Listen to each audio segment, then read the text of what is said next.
In the theater of global economics, nations rise and fall like tides. Some sprint ahead into prosperity, while others stagger, trapped in cycles of scarcity, instability, or missed opportunities. But why? What separates the booming economies from those that struggle to take off? Today, on this episode, The Economist dives headfirst into the beating heart of economic disparity, a topic that's equal parts sobering and illuminating. Okay, Chapter 1, The Starting Line, A Tale of Two Economies. Let's begin with a simple thought experiment. Imagine two countries, equal in landmass, rich in natural resources, and blessed with vibrant populations eager to work, dream, and build. They launch into independence around the same time. Each has ambition. Fast forward 50 years, and one is a global economic powerhouse with ultra-modern cities, high-speed rail networks, and thriving industries. The other is saddled with crumbling infrastructure, political instability, and high unemployment. What happened? Was it destiny, poor decisions, or something deeper? Chapter 2, Key Forces That Shape Economic Outcomes. Now we step behind the curtain to examine the core drivers behind economic divergence. These forces are not hidden. They're observable, measurable, and often rooted in choices made decades ago. 1. Governance and political stability. A nation's leadership and its political environment are foundational.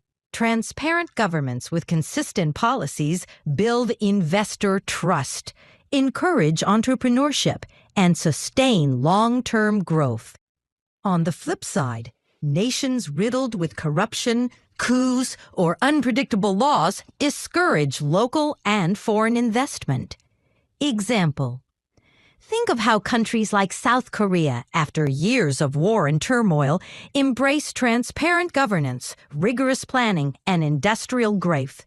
Contrast that with economies where leadership changes with gunfire rather than elections, and corruption bleeds the national budget dry.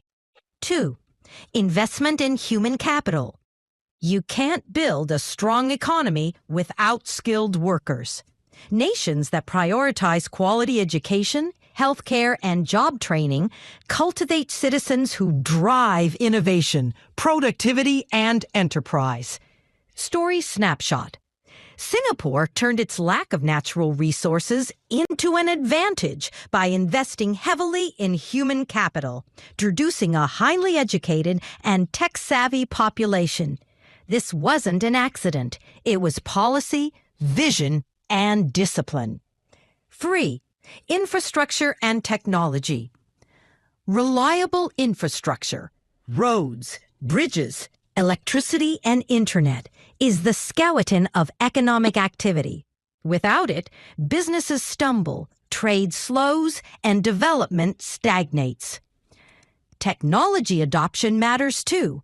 Economies that embrace innovation, AI, green energy, digital systems, gain competitive edges. Quick fact: Nigeria loses trillions of naira annually to power outages. In contrast, countries that stabilized energy supply attracted global manufacturers, reducing unemployment and poverty. Global engagement and trade. No country grows in isolation. Strategic trade relationships, regional cooperation, and export diversification can turn local strengths into global advantages.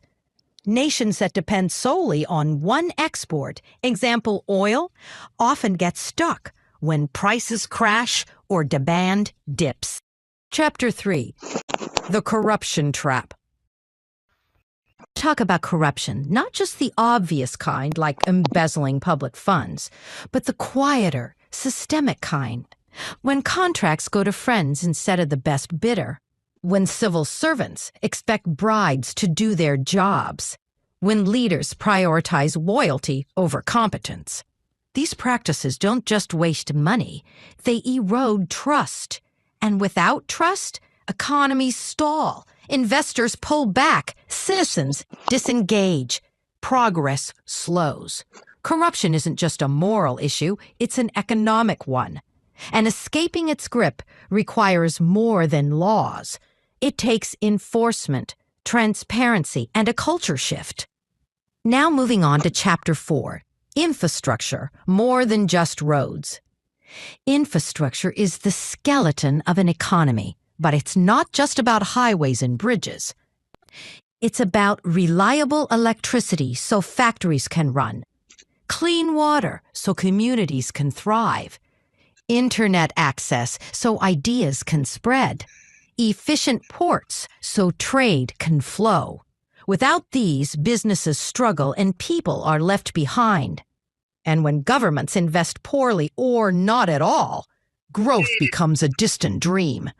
Smart infrastructure isn't flashy, it's fundamental. On to Chapter 5. Signs of Hope. Despite the challenges, some economies are rewriting their stories. In Kenya, mobile banking like M-Pesa has transformed financial access. In Rwanda, tech and urban planning have made Kigali a model city. In Nigeria, fintech startups are solving real problems and attracting global attention. These aren't miracles. They're the result of smart choices, bold leadership, and relentless innovation. Hope isn't just a feeling, it's a strategy. Final chapter. So, why do economies boom or bust? Let's circle back. Why do some economies soar while others sink? It's not just about natural resources or foreign aid. It's about decisions. Who makes them, how they're made, and whether they serve the people.